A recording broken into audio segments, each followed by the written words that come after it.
as a people. From the first simple tools that carved out the first wheel, to the wheelbarrow, to the cart, to the house, to the two-story house, to the Taj Mahal, to the Great Walls of China, to skyscrapers that touch the bottoms of clouds. We like to build. We love to build.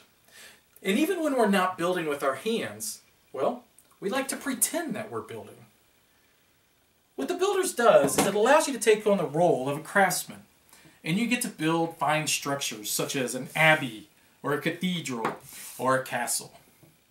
However, how does it play? And most importantly, is it any fun? Much of what we know about past civilizations is based on the buildings. In fact, there are vast structures that the ancients hoped would reach heaven itself. And there are many names that we know because of the wonders built in their name. So, Builders gives you a chance to be part of that history. Will the structures that you build give you renown? One of the first things that I noticed about this when we looked at the front of the box, outside of the beautiful artwork, which is absolutely astounding, is one of the designers, Frederick Henry. I recognize that right off the bat because he was one of the designers of my favorite racing game of all time, Russian Crush. Still love this game. In fact, I have 2 of these games inside this just because I love it so much for extra track. He was also responsible for bringing us the Adventures.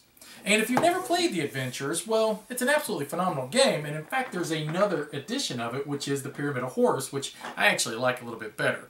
So, as soon as I saw that he was a part of the Builders, yeah, it certainly piqued my interest. For setup, the first thing you're going to do is you're going to take your stack of building cards. Now you have an unfinished side and you have a finished side. Leave them all unfinished side up, create a stack, and then draw the top 5 cards off of the top of the deck. Next you have your worker cards. You're going to take out all of the apprentices and you're going to deal 1 each player, shuffle the rest in, and then you're going to draw the top 5. Take your rest of your money and place that to the side, but you're going to deal each player 1 gold coin and then 5 silvers. Next, choose a start player and they're going to get the starting player card. You're all set up and you're ready to go. Just like in real construction, you have to weigh the cost versus the final product. And what I mean by that is that you have to keep track of all forms of waste, whether that be in labor, whether it be in materials, time, or money. And what the Builders does is it gives you that sense in a small, impactful game. What you're doing in this game is you're going to be drafting these workers, and each worker is going to come with a different cost, but he's also going to have a different ability. And you're going to have to consider these costs and abilities. You don't want to overspend, but at the same time, you don't want to take too long to build whatever it is you're trying to construct. And that's the balancing act that this game delivers. Each turn you get 3 total actions, but you can spend a $5 here to get an additional action. The first action that we'll cover is that you can acquire a building to take under construction. So for instance, if I wanted to, I could take this cow shed and I could put it in front of me to show that I am going to attempt to try to build the cow shed, replacing it with the top card from the deck. Another action you can perform is just to recruit a worker, and in order to do that, you're just going to take the card, put it in front of you, and replace it. You might think that the cheaper workers are a bargain, but remember, for every worker you assign to that building, you're spending an action. And once someone reaches 17 points, you're out of time.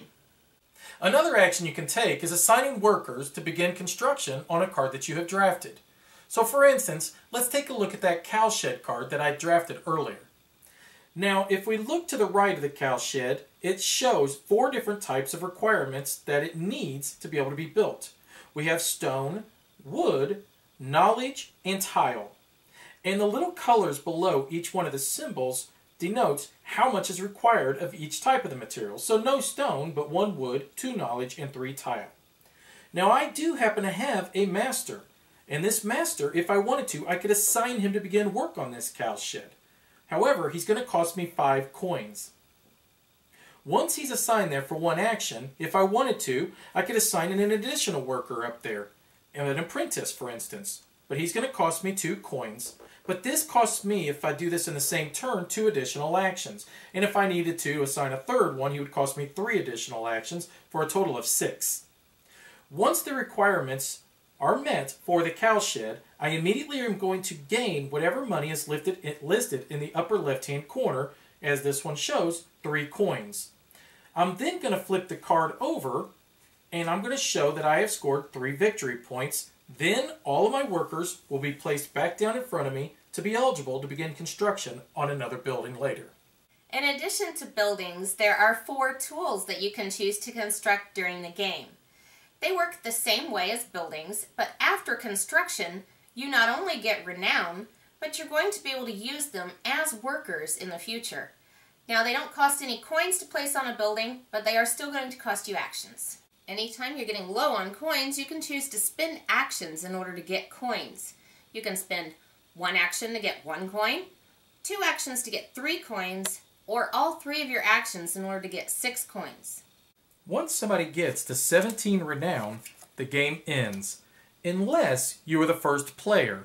Then in that case, every other player is going to at least get 1 more turn before the game ends. Count up all your buildings and all your tools. You're also going to get 1 point for every 10 money that you had left over at the end of the game. Whoever has the most points wins. Alright, so concluding thoughts. Personally for me, I really enjoy this game. The artwork is very appealing, very attractive. But it's not just that. It's the fact that this game gives you everything from like a big resource management building style game in a small little compact package. That is exactly what I was going to reiterate. This really doesn't feel like a card game to me. I've got all the enjoyment of a resource management game, but it's, you know, so much simpler to set up, to take down, and it doesn't take as long to play. Exactly. I mean, you want to think about like another game like Belfort, which requires, you know, buildings and resources and all that. I mean, that could take us up 45 minutes to an hour and a half to play. This one will take about 20-30 minutes. Given the fact it's so small and light, too, I really enjoy that. I love how the cards line up to the buildings. You know, you got your workers and your buildings, and it's real easy to keep track of. And yet, there's still a good amount of decisions to make because you can overpay to get the job done. Oh yeah, and you can end up having 2 workers that are too similar, and I tell you what, I've had games that were totally ruined because of that for me. Bad drafting. Oh, yeah. Bad drafting. You've got to make sure you've got the right workers and you're diversified. So overall, I think that this game is a great value. Would you agree? I think that it's a game that, for the cost of it in the realm of micro games, about as micro as I like to get, it's compact, it's fun, and to me, yeah, an overall pleasure to play. Absolutely. It's simplified, but not to the point where it's boring. It is a great game to play. That was a great point. Simplified, but not to the point it's boring. Absolutely. So we appreciate you guys watching. Now, we do have a live play out on this as well. We recommend that you go and check that out to see how the game plays out in real time. But keep in mind, we did not play a full game. We're just there to try to give you the understanding of how it plays out in real time. So thanks for watching. Bye-bye.